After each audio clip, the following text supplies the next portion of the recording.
ঘন কুয়াশায় ঢাকা শীতের রাত, চারদিকে নিস্তব্ধতা। গ্রামের শেষ মাথায় ছোট একটা চায়ের দোকান।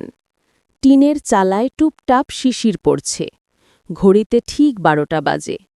দোকানে একা বসে রশিদ চাচা আগুন পোহাচ্ছেন।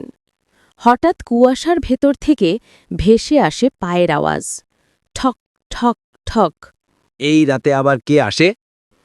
একটা লম্বা ছায়া ধীরে ধীরে এগিয়ে আসে। বেঞ্চে বসে পড়ে সে।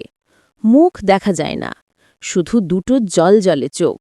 1 কাপ লাল চা, চিনি ছাড়া। জি, দিচ্ছি। চা বানাতে গিয়ে রশিদ চাচা দেখলেন লোকটার পা মাটিতে ছোঁয় না, কোনো ছায়াও নেই। তার শরীর ঘামতে লাগল শীতের মাঝেও। ভাই, আপনি কে?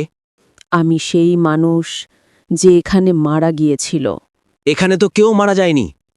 10 বছর আগে ঠিক এই বেঞ্চে শীতে জমে মারা গিয়েছিলাম। কেউ আমাকে চা দেয়নি, কেউ আমাকে ডাকেনি। লোকটা কাপে হাত বাড়ালো, কিন্তু কাপটা তার হাত ভেদ করে চলে গেল। আজ আমি শুধু একটা চা চাই, শেষ চা। হঠাৎ বাতি নিভে গেল। চারদিকে ঘোর অন্ধকার, শুধু হিমেল বাতাস। আল্লাহ, আমাকে রক্ষা করুন। কয়েক সেকেন্ড পর আলো জ্বলে উঠল। লোকটা নেই, কিন্তু বেঞ্চের ওপর পড়ে আছে বরফ ঠান্ডা চায়ের কাপ।